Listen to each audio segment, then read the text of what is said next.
Have you ever felt like you don't belong where you are, even if it's your own family, with your own spouse? I always believed I had a perfect life with my husband.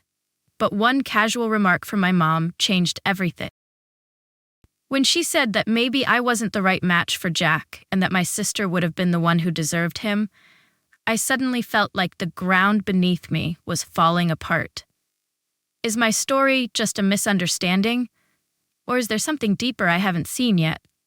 When I first met Jack, he was just a neighbor, a boy in the same town, older than me, but someone I hardly ever spoke to. My sister Emily and Jack were the closest friends, and even as a young girl, I could sense the connection between them. They were always in their own world, joking around and sharing secrets. It was obvious to everyone, including me, that Jack had a massive crush on Emily. Everyone at school knew about it. But Emily, who was smart, beautiful, and the center of attention, had no interest in Jack beyond friendship. She even turned him down for prom in front of the whole school.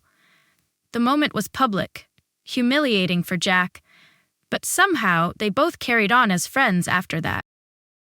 By the time I was in middle school, Jack had already gone off to college, and my connection with him was non-existent. I was too young to hang out with him, and my sister and Jack were too busy with their own lives. As I grew older, I focused on my own studies and making new friends, and Jack became a distant memory. But everything changed when I moved to the city for my first job.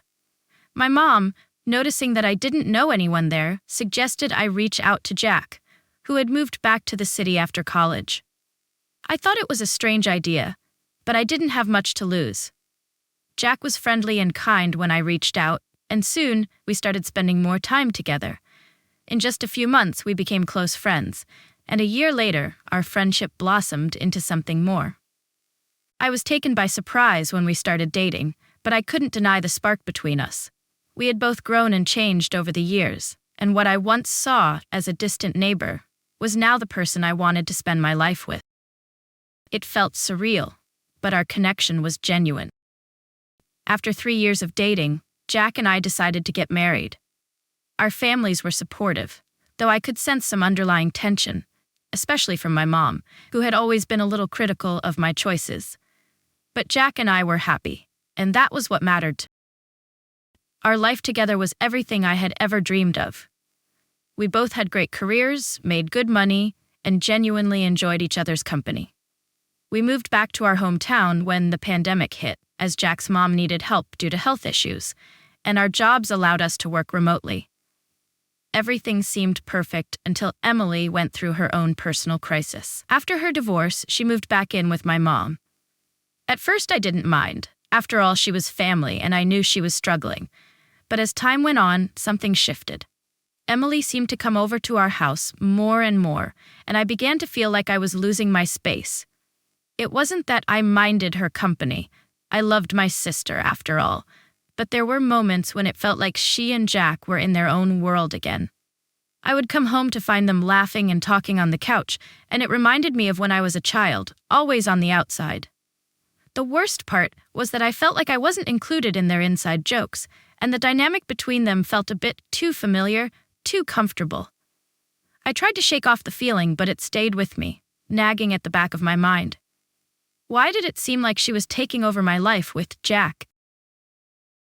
The more time Emily spent at our house, the more uncomfortable I became. Initially, I tried to ignore it, thinking it was just a phase. After all, she had been through a rough divorce, and it seemed only natural for her to seek comfort in familiar faces. But soon, it became more than just a few casual visits. Emily started showing up at our place 2 or 3 times a week, often without any notice. And the visits weren't brief either. She would stay for hours, sometimes even overnight. At first, I didn't mind so much. Family is family, right? But something about the way she interacted with Jack began to bother me.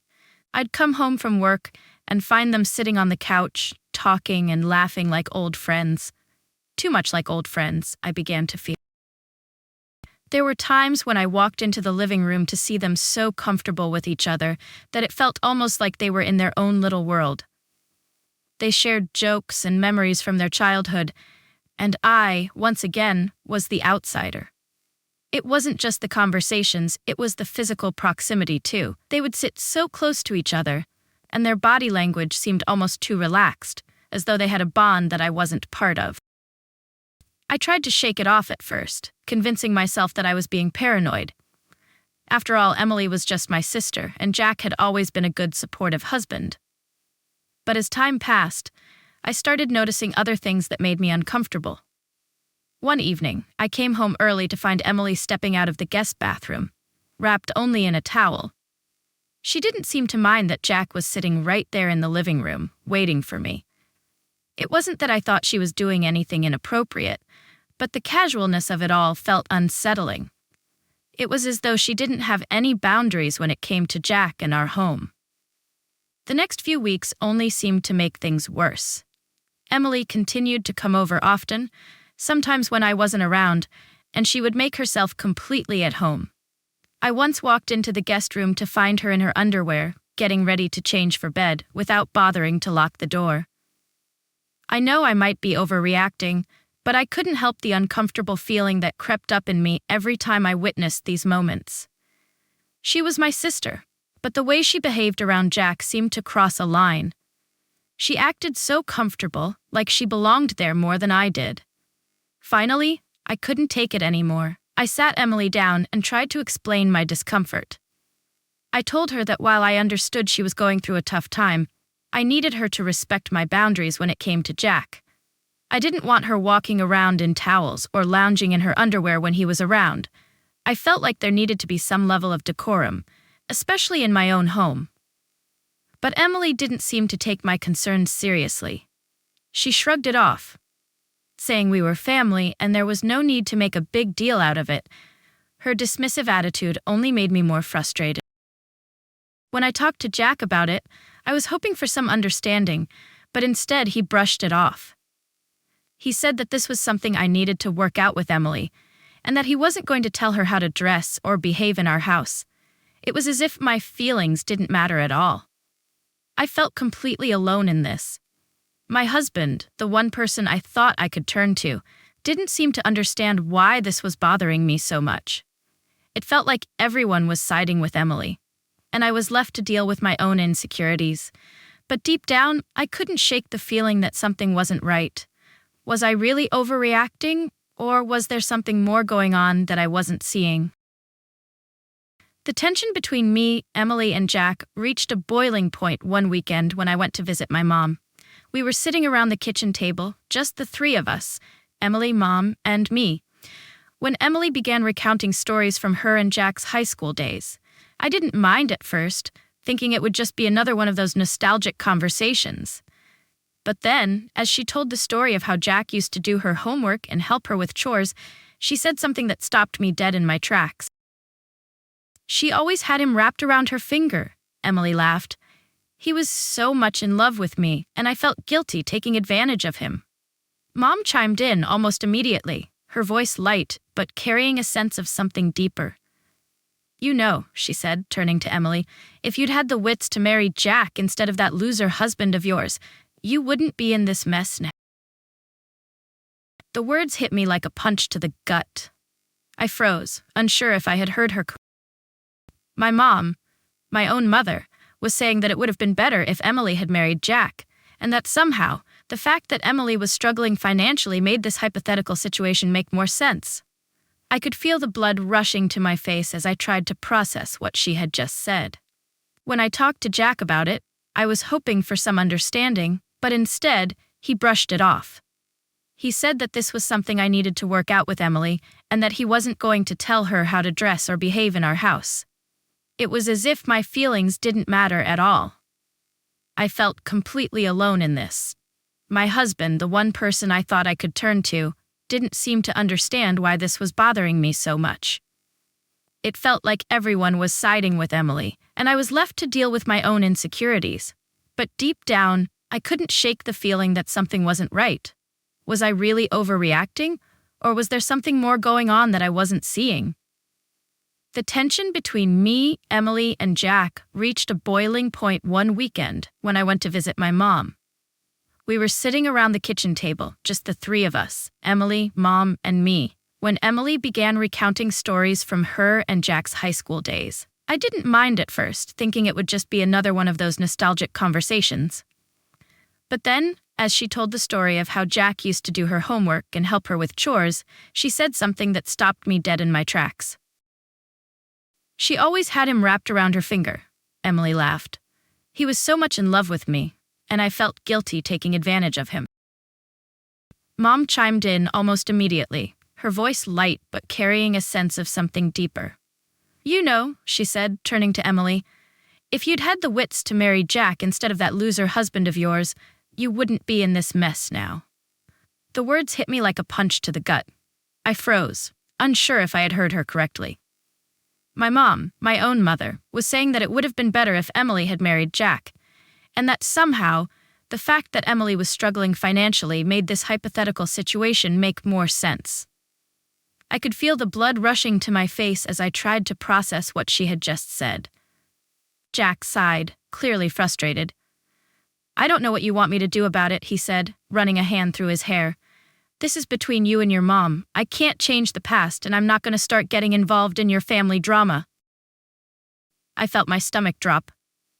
What do you mean, family drama? This is about respect. This is about us, I said, my voice rising. And you're not helping, you're just letting them walk all over me. Jack didn't respond, and the silence between us felt heavier than it ever had before. I felt utterly alone in that moment, like the one person I trusted to have my back was choosing not to. The weight of the situation pressed down on me as I realized that this was more than just a misstep. It was a shift. A shift that made me wonder where Jack's loyalties truly lay and whether I was losing him to a past I couldn't compete with. The days after the incident with my mom and Emily felt like a blur, but the tension in the house was palpable. I couldn't shake the anger and frustration from the argument, and every time I looked at Jack, I felt a knot tighten in my chest.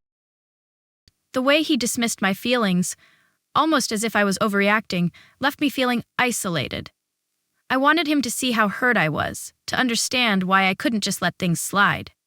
But it seemed like he was more concerned about keeping the peace with my family than protecting me. Despite the arguments and the awkward silences, I tried to move on. I thought maybe time would ease the sting, that things would go back to normal. But it didn't.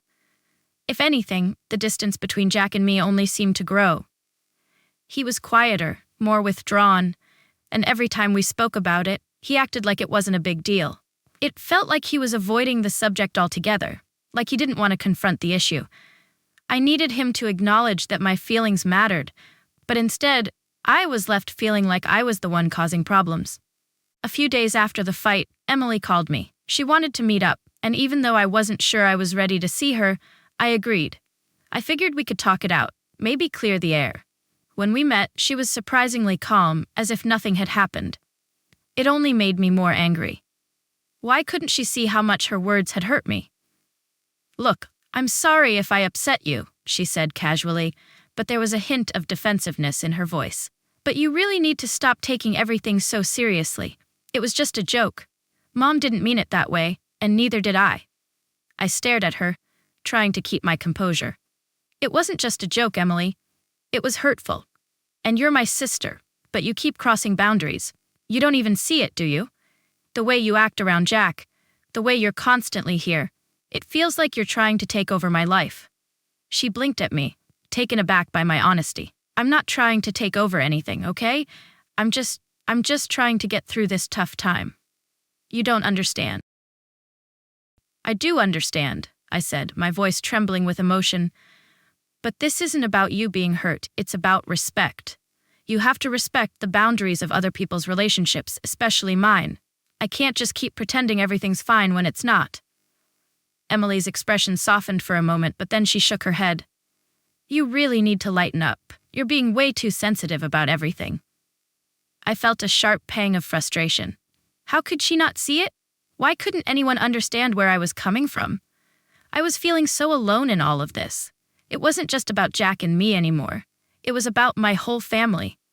It felt like I was losing them, like they were all taking Emily's side, and I was the one who was wrong for setting boundaries. But was I really wrong? Or was I just trying to protect something that was slipping away? After our conversation, I went home, hoping for some comfort from Jack. But when I told him about the meeting, his response was just as frustrating as before. He sighed as though he was tired of hearing about it. "You're not going to fix this by fighting with Emily, you know," he said, sounding exhausted. "She's just going through a hard time, and you need to be more understanding." "I am understanding," I shot back, my voice rising, "but there has to be a limit. I need you to see that this isn't just about her. It's about us, about how I feel, and how you're not standing by me." Jack didn't say anything for a long time. His silence felt like a rejection. "I just don't want to get involved in this family drama," he finally muttered, looking away. The words stung. It was like he was choosing to distance himself from me, to avoid confronting the real issue. The more he refused to engage, the more isolated I felt. In that moment, I realized that maybe this wasn't just about Emily and me. It was about something deeper, something that I couldn't quite put my finger on. Was Jack still the man I had married, or had he changed in ways I hadn't noticed? And more importantly, could I trust him to stand by me when it mattered most? The days after my confrontation with Emily and Jack felt unbearably heavy. No matter how much I tried to focus on other things, the tension in the house kept me on edge. I couldn't get the image of Jack's dismissive attitude out of my mind. It wasn't just that he refused to understand my feelings, it was how he kept brushing off the entire situation as if it was all in my head. I had hoped that, eventually, we'd talk things through and find a resolution. But as the days passed, I realized that we were only drifting further apart. I found myself spending more time alone, trying to make sense of everything that had happened. The more I reflected on it, the more I began to question everything. Was I overreacting? Was I being too sensitive, like everyone had said? My own family kept telling me that I needed to relax, that it was just a joke or a harmless situation. But why did I feel like I was losing control of my own life, of my own marriage? It was late one evening when I finally broke down. I had spent hours thinking about the situation, about the cracks that were beginning to show in my relationship with Jack, and how the distance between us had grown. The feeling of isolation was suffocating. Jack had retreated into himself, and I had no idea how to bridge the gap that seemed to widen with every passing day. I couldn't take it anymore. I needed to talk to him, to get to the bottom of why everything felt so wrong. So I waited for him to come home that night. When he walked through the door, I could see it in his eyes. He was tired, but there was something else too, something distant, like he had already checked out of our conversation before it even started. "Jack," I said, my voice breaking through the silence, "we need to talk."